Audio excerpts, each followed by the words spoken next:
बिस्मिल्लाहिर्रहमानिर्रहीम। अस्सलामुअलैकुम। मैं हूँ आपकी उर्दू की मौल्लिमा राहिला समीर। कैसे हैं आप सब? उम्मीद है खैरियत से होंगे।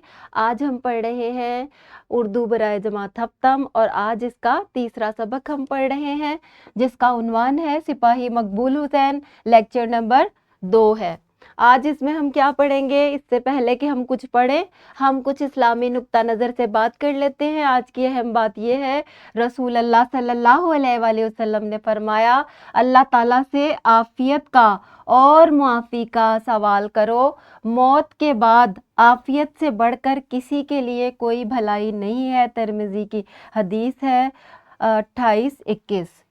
तो ये जो बात बताई गई है ये बहुत अहम है, इस पर अमल करें और अल्लाह ताला से हमेशा माफ़ी मांगते रहें और आफ़ियत का सवाल करते रहें। आफ़ियत का सवाल करने से मुराद ये है कि अल्लाह ताला से दरगुजर करने और अपने गुनाहों से माफ़ करने का सवाल करते रहें।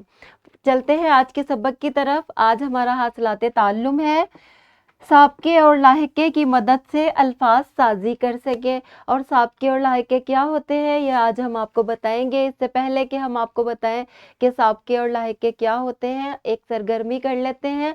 आपने ये साबका है कम और इसको इन तमाम अल्फाज के शुरू में लगाकर नए अल्फाज बनाने और उसके मतलब देखेंगे आपके सबका मतलब मुख्तलिफ होगा। कमज़ोर, कम सुखन, कम ज़र्फ।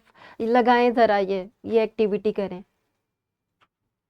शाबाश, आपने बहुत अच्छे तरीके से कर ली है और आपको पता भी चल गया होगा कि कमतर और कमज़ात, कम सुखन ये तमाम अल्फाज एक दूसरे से मुख्तलिफ हैं, इनके माना भी एक दूसरे से मुख्तलिफ है। इसी तरह हम कोई भी लफ्ज़ शुरू में लगाकर और उसके बाद जो अल्फाज लगाते हैं मुख्तलिफ किस्म के, तमाम के माने एक दूसरे से अलहदा होते हैं।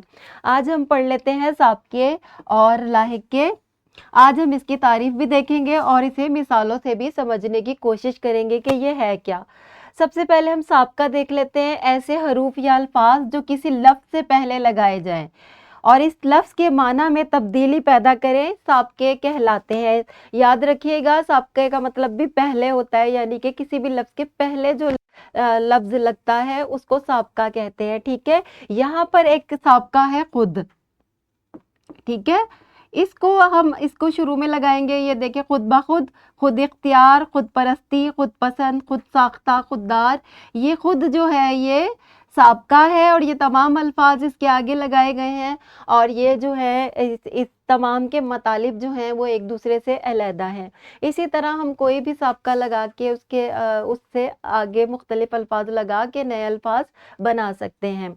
हम लाहिके देख लेते हैं। लाहिका जो है वो बाद में आता है।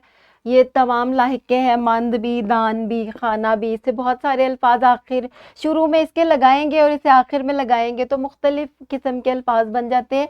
किसी लफ्ज़ के आखिर में जो अलामत या हर्फ लगाई जाती है जिससे कोई नया बामायना लफ्ज़ बन जाए उसे लाहिका कहते हैं। यहाँ पर हमने एक लाहिका लिखा है आमोज़, ये आखिर में लगेगा। देखें, नसीहत आमोज़, इबरत आमोज़, हिकमत आमोज़, जुर्रत आमोज़, सबक आमोज़। तमाम के मुख्तलिफ माना हैं। ये हो गए हमारे लाहिके। अब मुझे उम्मीद है कि आपको साबके और लाहिके समझ आ गए होंगे। ये एक साबका है बा। ठीक है, इसको हम शुरू में लगाकर मुख्तलिफ अल्फाज बना सकते हैं। बाकायदा, बाकमाल, बाइखलाक, बाहिम्मत, बाइज़्ज़त, बावुज़ू, बामुराद। ये तमाम ऐसे अल्फाज हैं जो रोज़मर्रा की ज़िंदगी में इस्तेमाल होते हैं। बा जो है याद रखिएगा साबका है और ये तमाम अल्फाज जो इसके बाद लगाए गए हैं ये मुख्तलिफ मीनिंग देते हैं। ठीक है, इसी तरह ना जो है ये भी एक साबका है। ठीक है, इससे हमने एक बना लिया है ना साजगार। इसी तरह आपने यहाँ पर बनाना है कि यहाँ पे हम क्या लगाएं। ना से भी बहुत सारे अल्फाज आप बना सकते हैं, नालायक और नामुराद और इस तरह के बहुत सारे अल्फाज। आप खुद दिमाग जो है वो इस्तेमाल करें और इस तरह के जो है मज़ीद अल्फाज बनाएं। ये आपकी इनफरादी सरगर्मी है जो कि आपने करनी है। ग्रोही सरगर्मी में आपने क्या करना है, लफ्ज़ों के जो पहला हिस्सा है उसमें आपने बा लगाना है और फिर नए अल्फाज आपने बनाने हैं। گھر کا کام آپ کا یہ ہے، یہ آپ کی کتاب سے لیا گیا ہے، درسی کتاب کی مشق میں موجود ہے۔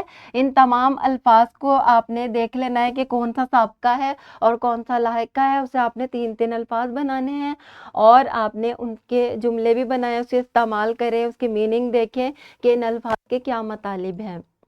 یہ ایک ورک شیٹ ہے جو کہ اس ویڈیو کے ڈسکرپشن میں موجود ہے، اس میں تمام جو سابقے اور لاحقے دیے گئے ہیں، اس سے آپ نے مزید الفاظ بنانے ہیں۔ ملتے ہیں اگلے لیکچر میں، تب تک کے لیے اللہ حافظ۔